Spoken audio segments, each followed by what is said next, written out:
ہم بخاری کی وجہ سے نبی کو نہیں مانتے. واہ، علماء کی موجودگی میں یہ بات ذمہ داری سے کہہ رہا ہوں. ہمارا مسلک ہے امام بخاری کی وجہ سے نبی کو نہیں مانتے، امام مسلم کی وجہ سے نہیں نبی کو نہیں مانتے، نبی کی تعظیم کی وجہ سے بخاری اور مسلم کو اپنا امام مانتے ہیں.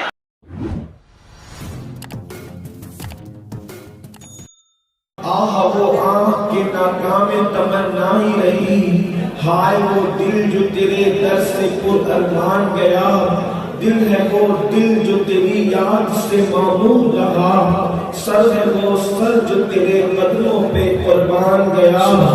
انہیں جانا انہیں مانا نہ رکھا غیر سے کام، انہیں جانا نہ رکھا غیر سے کام. للہ الحمد میں دنیا سے مسلمان گیا. آج کی یہ محفل آپ کو بھی اور مجھے بھی بتا دیا گیا ہے کہ تحفظ ایمان کے حوالے سے انعقاد پذیر ہے. مجھ سے پیشتر آپ نے مجھ سے بہت بڑے علماء، خطبہ اور دانشوروں کو سماعت کر لیا ہے، اور میرے بعد بھی انشاءاللہ آپ اہل سنت کی ایک عظیم ہستی حضور قبلہ امیر سنی دعوت اسلامی کو سماعت کرنے کا شرف حاصل کریں گے. موسم بارش کا ہونے کے باوجود آپ سب کا اتنی بڑی تعداد میں شریک ہونا یقیناً آپ کے جذبات کی غمازی کرتا ہے. اللہ پاک کی بارگاہ میں دعا ہے کہ اللہ رب العزت شرکت اور جذباتی نعروں کے اس طاقت اور قوت کو ہمیں میدان عمل میں صرف کرنے کی توفیق عطا فرمائے. آمین آمین آمین ثم آمین. ایمان کیا ہے اور اس کا تحفظ کیا ہے، اس پر گفتگو کے لیے یہ محفل منعقد ہے. اگر مختصر میں یہ سمجھنے کی کوشش کی جائے کہ ایمان کیا ہے تو آپ کو پتہ ہونا چاہیے کہ ایمان ہی بنیاد ہے. دنیا میں سرخروئی اور آخرت میں نجات کی بنیاد ہی ایمان ہے. اگر ایمان ہے اور آپ کسی گمنام باپ کے بیٹے بھی ہیں تو بھی آپ کامیاب ہیں، اور اگر ایمان نہیں ہے اور اولاد پیغمبر بھی کہلائیں تو بھی جہنم آپ کا مقدر ہے. نوح علیہ السلام کے بیٹے کے متعلق قرآن نے یہی تو کہا کہ وہ کافروں کی صحبت میں رہ کر کافر ہو گیا، تو اللہ رب العزت نے اس کو خاندان ہی سے ختم کر دیا. لیس من اہلک فرما کر فرمایا کہ اب یہ آپ کی آل سے نہ رہا. اگر مائیں اور بہنیں موجود ہیں، میری بہنوں، اگر تمہارے پاس ایمان موجود ہے تو تم کسی مزدور کی بیوی بھی ہو تو بھی تم جنتی ہو، لکڑ ہارے کی بیوی ہو تو بھی تمہارے لیے عزت اور سرخروئی کا ذریعہ ہے. بلکہ اگر تم کسی فقیر اور بھیک منگے کی بیوی بھی ہو تو بھی تمہارے لیے آخرت میں نجات کا سامان ہے اگر ایمان ہے تو. اور اگر ایمان نہیں ہے تو لوط علیہ السلام کی بیوی بھی جہنم میں جا رہی ہے، ایک نوح علیہ السلام کی ایک بیوی بھی جہنم میں جا رہی ہے. اندازہ فرمائیں ایمان کتنی قیمتی شے ہے. اللہ اکبر. سارے نسب کی فضیلت بھی ایمان پر موقوف ہے، اعمال کی فضیلت بھی ایمان پر موقوف ہے. حضور محدث اعظم کے چوچوی رحمت اللہ علیہ فرماتے ہیں کہ فضل ایمان پہ ہے، فضل نسب بھی موقوف. فضل ایمان پہ ہے، فضل نسب بھی موقوف. بو لہب کو بھی لگا ہاتھ نہ تبت کے سوا. اللہ اکبر. ایمان اتنی قیمتی شے ہے. اب اگر ایمان ہی کو سمجھنا ہے، اندازہ فرمائیں ایمان نہیں ہے، نبی کا چچا کہلاتا ہے، قرآن اس کے جہنم میں جانے کا اعلان کر رہا ہے ابو لہب کو. اللہ اکبر. اور ایمان ہے، اللہ اللہ، رنگ پکا ہے، حبشی النسل ہے، ہونٹ موٹے ہیں، دانت بڑے ہیں، لیکن وہ بلال کے پاس ایمان اتنا مضبوط ہے کہ بڑے بڑے عربی زمین پر کھڑے نظر آتے ہیں اور وہ حبشی کعبۃ اللہ کی چھت پر نظر آتے ہیں۔ سبحان اللہ، فرمائیں ایمان کتنی قیمتی شے ہے، اس لیے ہمارے یہاں ایمان کی اہمیت ہے، مگر ایمان کہتے کس کو ہے؟ اللہ اکبر، ایمان مضبوط یقین کو کہتے ہیں۔ جہاں شک ہوگا وہاں ایمان نہیں ہوگا، جہاں ایمان ہوگا وہاں شک نہیں ہوگا۔ اللہ اکبر، آج میری قوم کے لوگ بڑے نازک موڑ سے گزر رہے ہیں، بڑے نازک دروازے سے گزر رہے ہیں، بڑی نازک پگڈنڈیوں سے گزر رہے ہیں۔ انٹرنیٹ کا نابالغ محققین کی بھرمار ہے، جو کچھ کہہ دیتا ہے ہم متاثر ہو کر اسی کی بولی بولنے لگتے ہیں۔ کسی کی تقریر میں جو ہے وہ لچھے دار گفتگو میں سن لیا حضور کو علم غیب نہیں، شک کا شکار ہو گئے۔ پھر علامہ مدثر جیسے لوگوں کی گفتگو سن لی، علم غیب ہے، کہاں یار علم غیب ہے؟ کبھی کہتا ہے کہ نہیں ہے، کبھی سوچتا ہے نہیں ہے، کبھی سوچتا ہے۔ یعنی کہ جلسہ بدلا، آپ کا ذہن بدلا، مقرر بدلا، آپ کا انداز بدلا، یہ ایمان نہیں ہے۔ اللہ اکبر، کسی نے کہہ دیا کہ اللہ کے رسول علیہ السلام کی ایک شان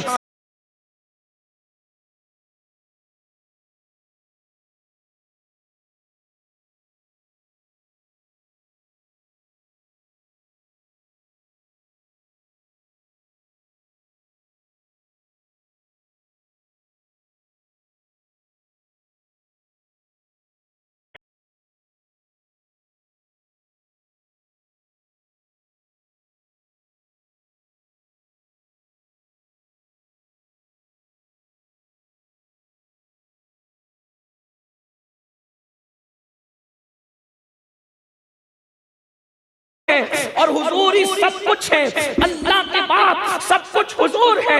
یقین کتنا پختہ ہو، بولنے والا کوئی بھی ہو، اس پر یقین نہیں کیا جائے گا، محبوب پر یقین کیا جائے گا۔ اگر کوئی حضور کی فضیلت بیان کرتا ہے تو ہمارا عقیدہ یہ ہونا چاہیے، بولنے والے تو چھوٹی بول رہا ہے، میرا محبوب تو اس سے بھی بڑا ہے۔ بولنے والے تو چھوٹی بول رہا ہے، میرا محبوب تو اس سے بھی بلند ہے۔ کیا لوگوں کو نہیں پتا؟ آج اللہ اکبر، نابالغ محققین کے کہنے پر لوگ حدیث کے نام پر حدیث کا قتل عام کر رہے ہیں۔ اے حدیث میں آ گیا ایسا ہے، حدیث سن کر کے ایسا ہے، یہ راوی یہ ہے اور وہ ہے۔ میں کہتا ہوں حدیث حسن ہے، صحیح ہے، حسن لغیرہ ہی ہے، لذات ہی ہے، شاذ ہے، غریب ہے، یہ سب اصطلاحات سے پبلک کو کیا لینا دینا؟ ہم تو نبی کے غلام ہیں، اور بخاری میں ہے، مسلم میں ہے، ترمذی میں ہے، ابن ماجہ میں ہے، مصنف میں، اس سے ہمیں کیا لینا؟ ہم بخاری کی وجہ سے نبی کو نہیں مانتے۔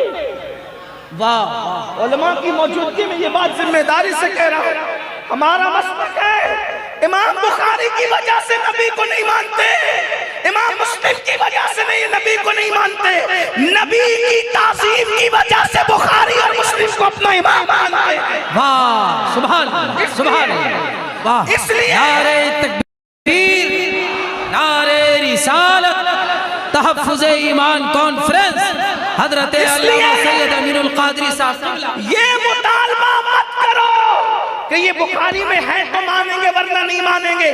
نظریہ یہ ہونا چاہیے اگر رسول اللہ کی حدیث دیوار پر لکھی ہوئی ہے تو ہم دیوار پر لکھی ہوئی حدیث کو بھی مانیں گے، تعظیم کریں گے، کیونکہ وہ میرے رسول کی حدیث ہے۔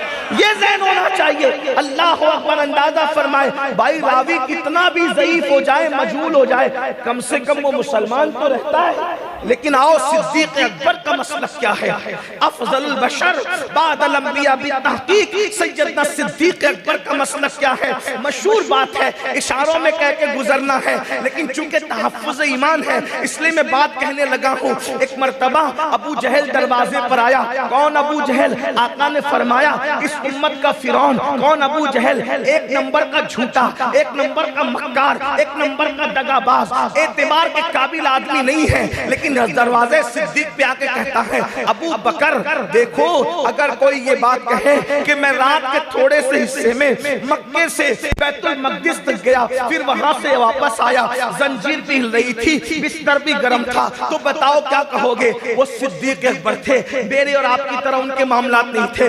ارشاد فرمایا ابو جہل پہلے یہ بتاؤ یہ بات کہتا کون ہے، بات کس نے کہی ہے؟ تو پھر اس کی زبان سے نکل گیا وہی تمہارے یار محمد ابن عبداللہ کہتے ہیں۔ دیکھو کتنے بڑے جھوٹے مکار دغاباز کی زبان سے کیا سن رہے ہیں؟ فضیلت مصطفیٰ جان رحمت سنیں۔ اس نے کیا کہا؟ تمہارے یار کہتے ہیں۔ صدیق اکبر نے کوئی تحقیق نہیں فرمائی، کیا جواب دیا؟ ابو جہل اگر واقعی وہ یہ بات کہتے ہیں یہ تو چھوٹی سی بات ہے، اس سے بڑی بھی کہیں گے تو میں ماننے کے لیے تیار۔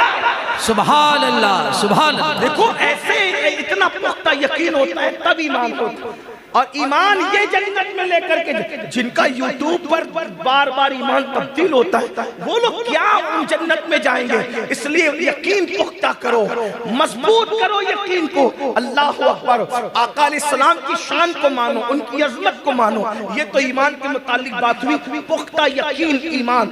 اب ایمان چلا جاتا ہے، اتنی نزاکت سے ایمان جاتا ہے، بزرگوں نے فرمایا بال سے آٹے سے بال نکلتا ہے، آٹے سے بال نکلتا ہے تو بھی سمجھ میں آتا ہے، تو بھی سمجھ، لیکن دل سے ایمان نکلتا ہے تو سمجھ میں بھی نہیں آتا۔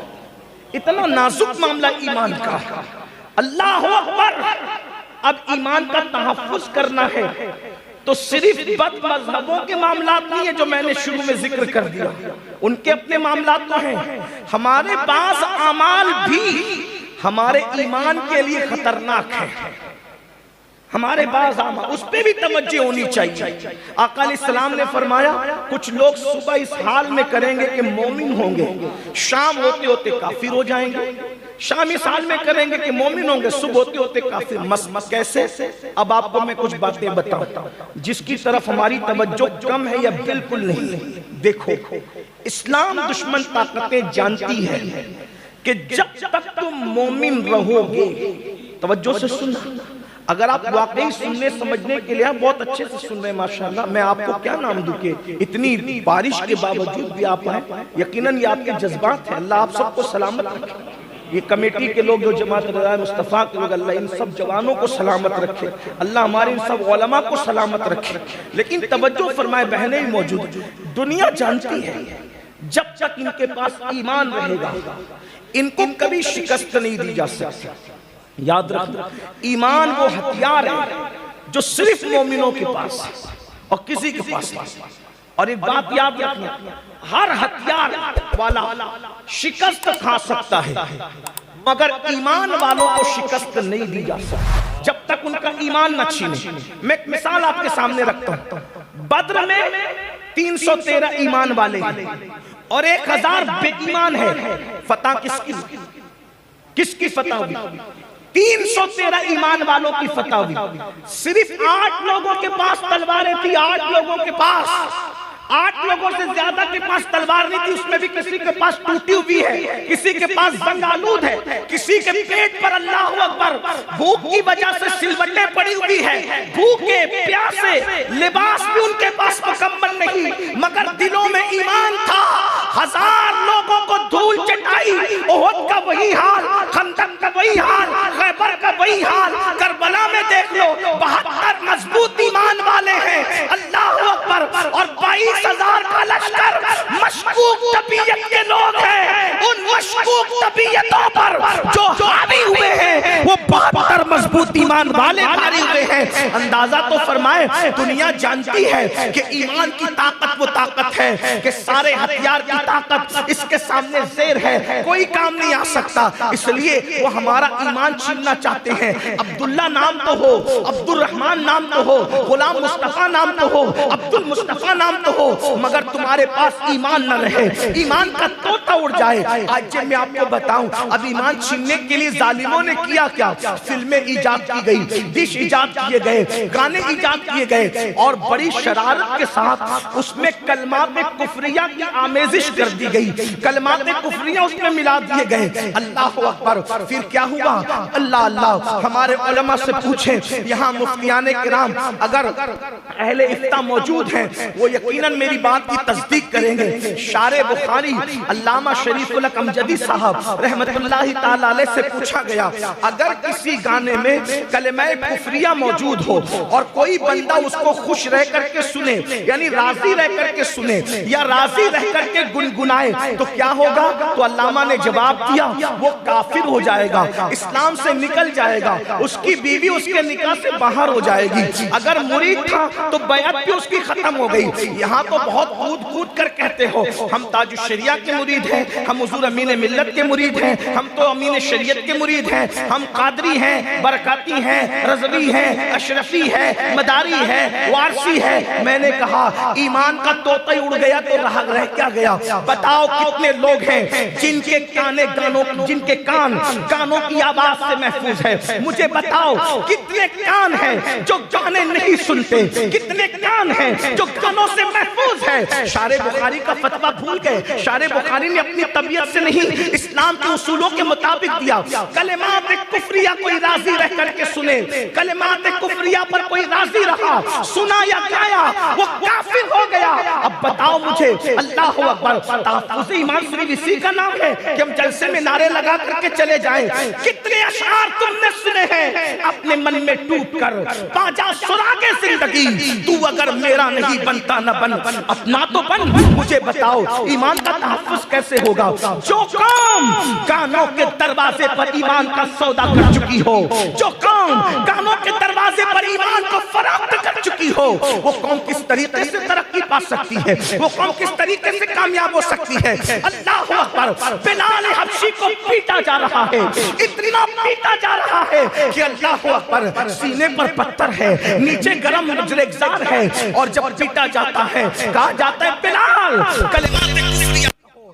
بلال کہتے ہیں احد احد احد ایک ہے، اللہ ایک ہے، اللہ ایک ہے۔ مجھے بتاؤ وہاں کوئی اچھا بلال کا ایمان نہ چھین سکے، اور ہم نے گانوں کی تحریف پر ایمان کا سودا۔ پھر بھی اللہ کی مدد کیوں نہیں آتی؟ پھر بھی اللہ کی مدد کیوں نہیں آتی؟ یاد رکھنا، جلسوں میں بھیڑ کرنے سے انقلاب نہیں آتا۔ سر سیاسی جلسوں میں گنے جاتے ہیں، مذہبی جلسوں میں نہیں۔ یہاں تو چند صاحب دل ہو، وہاں پر اتنے ہی کافی ہوا کرتے ہیں۔ آپ کو جلسوں میں بڑی تعداد میں دیکھ کے اللہ کا شکر ادا کرتے ہیں، اللہ ہماری قوم ہمیں سننے آ گئی، تیرا شکر ہے، لیکن ہمارے کلیجے ٹھنڈے نہیں ہوتے۔ ہمارے کلیجے اس وقت تک ٹھنڈے نہیں ہوں گے جب تک ہماری قوم اپنے علماء کی، اپنے مشائخ کی، اپنے خطبہ کی باتوں کو سنجیدگی سے روزانہ سنتے ہیں۔ آپ کو نہیں پتا اللہ کے رسول صلی اللہ علیہ وسلم نے ارشاد فرمایا کچھ لوگوں کے مکان راتوں رات ڈھا دیے جائیں۔ آپ کی توجہ چاہیے، جو پوری دیر سن لے، بعد میں سب سے اچھا تھوڑی توجہ، بہت اچھے سن لے، تھوڑی دیر۔ میں کوئی خطیب نہیں، صرف اپنے دل کا دکڑا نکلا ہے، اس کو سمجھا، اتنی سی بات۔ یعنی یہ سمجھ لے کہ اپنے دل کا درد ہے میرے پاس، اور کچھ کوئی بات نہیں، نہ میں کوئی محقق ہوں نہ کوئی خطیب، صرف دل کا درد ہے، وہ بھی آپ کے دل کے دروازے پر دینا چاہتا ہوں، توجہ سے سنیں۔ اللہ کے رسول علیہ السلام فرماتے ہیں کچھ لوگوں کے گھر رات کو رات ڈھا دیے جاتے ہیں۔ اب میں یہ تو نہیں کہوں گا کہ بلڈوزر چل جائے گا، میں نہیں کہوں گا، کیونکہ میرے نبی نے لکھا، لیکن اتنا رسول اللہ نے اشارہ ضرور کیا کہ راتوں رات تمہاری بستیوں کو ڈھا دیا جائے، راتوں رات تمہاری بستیاں ڈھہ جائے، تمہارے تباہ ہو جائے، زمین بوجھ ہو جائے۔ بہت ساری حدیثوں کو کبھی ایسا ہوا کہ لوگوں نے سمجھا ہی نہیں، کبھی کوئی زمانہ آیا تو دیکھنے کے بعد پتا چلا کہ ہم سمجھ کچھ رہے تھے اور یہ ہے، اس کی وجہ یہ ہے کہ حضور کی حدیث ہے۔ ایک بات اچھی طرح یاد رکھنا، حضور علیہ السلام کا کلام ہر دن نیا ہے، اور اتنا نیا ہے کہ جو جس نگاہ سے دیکھے اس کو وہ سارے انوار اور تجلیات ملتی نظر آتی. بھائیوں وہ سید الفصحاء ہے، فصحاء سید الفصحاء، فصحاء کے سردار ہیں. اور ان کے آگے عرب کے فصحاء کی کیفیت کو میرے امام یوں بیان کرتے ہیں، فصحاء عرب کے بڑے بڑے تیرے آگے کیوں ہے دبے نچے، کوئی جانے منہ میں زبان نہیں بلکہ جسم میں جان نہیں. جب وہ جانے کائنات کلام کرتے ہیں تو بڑے بڑے فصحاء کی کیفیت کیا ہوتی ہے کہ وہ سر کا اشارہ کرنا بھی بھول جاتے ہیں. ان کی فصاحت و بلاغت کا عالم یہ ہے. اللہ اکبر، کیونکہ وہ اپنی مرضی سے کبھی کلام کرتے ہی نہیں، زبان ان کی ہوتی ہے، کلام خداوند قدوس کا ہوتا ہے. سبحان اللہ، سبحان اللہ. راتوں رات تمہارے مکان ڈھا دیے جائیں گے. میں سمجھتا ہوں کہ ہر محدث نے اپنے دور میں الگ الگ تشریح کی ہوگی، لیکن ہندوستان میں اس کی تشریح وہاں سے دیکھ سکتے ہیں. راتوں رات تمہارے مکان ڈھا دیے جائیں گے. صحابہ کرام نے صلی اللہ اس کی وجہ فرمایا دو گناہ ہوں گے. ایک تو یہ کہ جو لوگ رات کو شراب پیئیں گے اور میوزک اور گانے سنیں گے، اس کی نحوست سے راتوں رات ان کے مکان ڈھا دیے جائیں گے. بھائیوں یہ جو لوگ جو ڈھاتے ہیں نا، یہ کٹپٹلی ہے. اللہ کی مرضی کے بغیر پتہ نہیں ہلتا. اللہ رب العزت کی تلوار خود ظاہری طور پر کسی کو سزا دینے نہیں آتی، بلکہ قدرت کسی نہ کسی کو مسلط کرتا ہے. کبھی ہلاکوں کو، کبھی چنگیز خان کو، کبھی کسی کو، کبھی کسی کو، کبھی کسی کو، کبھی کلمہ پڑھنے والے کو، کبھی منکرین اسلام کو. مگر یاد رکھنا، جب بھی کوئی جرم کرتا ہے اس کے جرم کی سزا اس کو مل کے رہتی ہے. اللہ کے رسول علیہ السلام فرماتے ہیں البر لا یبلا والذنب لا ینسا والدیان لا یموت اعمل ما شئت کما تدین تدان. آقا ارشاد فرماتے ہیں نیکی کبھی پرانی نہیں ہوتی. ایک بات میں اپنے علماء کے سامنے سبق سنانے کی نیت سے عرض کروں، اگر کافر بھی نیکی کرے اللہ اس کی نیکی کا صلہ اس کو بھی دیتا ہے. اگرچہ دنیا ہی میں دیتا ہے مگر دیتا ہے، آخرت میں نہ دے، یہ اس کا عدل ہے، اس کی شان ہے. لیکن کافر کو بھی اس کی نیکی کا صلہ عمر کی درازی کی شکل میں، راحت کی شکل میں، روزی کی شکل میں صلہ ملتا ہے.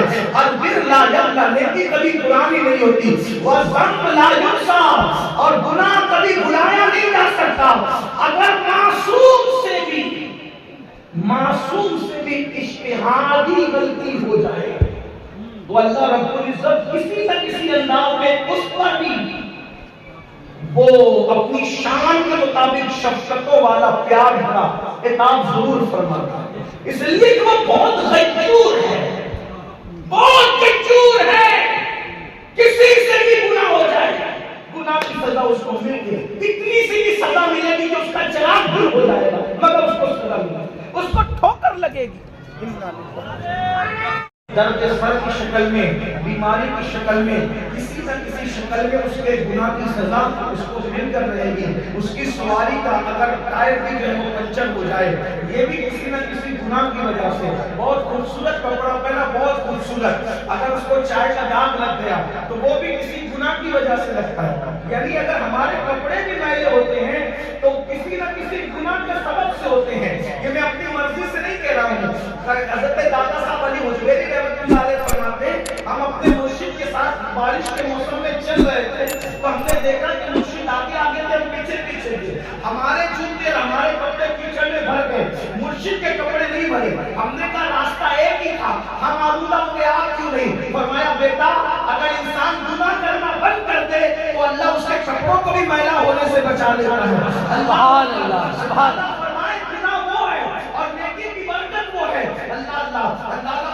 اور نیکی کی برکت کیسے ملتی ہے؟ ایک بات مجھے بہت خوبصورت یاد آئی. کربلا کے ایام چل رہے ہیں، یزد جرد کی جو وہ 3 بیٹیاں قیدی بنا کر کے مسجد نبوی کے اندر لائی گئی. اللہ اکبر. جب وہ آئی تو ان کو دیکھ کر فاروق اعظم نے کہا یہ سونے سے لدی ہوئی خوبصورت لڑکیاں کس کی ہے؟ کسی نے کہا نوشیروان کی پوتیاں لگتی ہے، یزد جرد کی بیٹیاں لگتی ہیں. آپ نے فرمایا لے جاؤ یہ بیچ دو. مولا کائنات نے فرمایا کہ امیر المومنین یہ بڑے گھرانے کی ظاہری بڑے گھرانے کی بیٹیاں ہیں، تو ایک کام کرتے ہیں. اسلام یہ کہتا ہے کہ دنیا میں جس کی عزت ہو اس کی عزت کا خیال رکھا جائے، تو ہم لوگ ان کو ایک کام کرتے ہیں اپنے پاس رکھ لیتے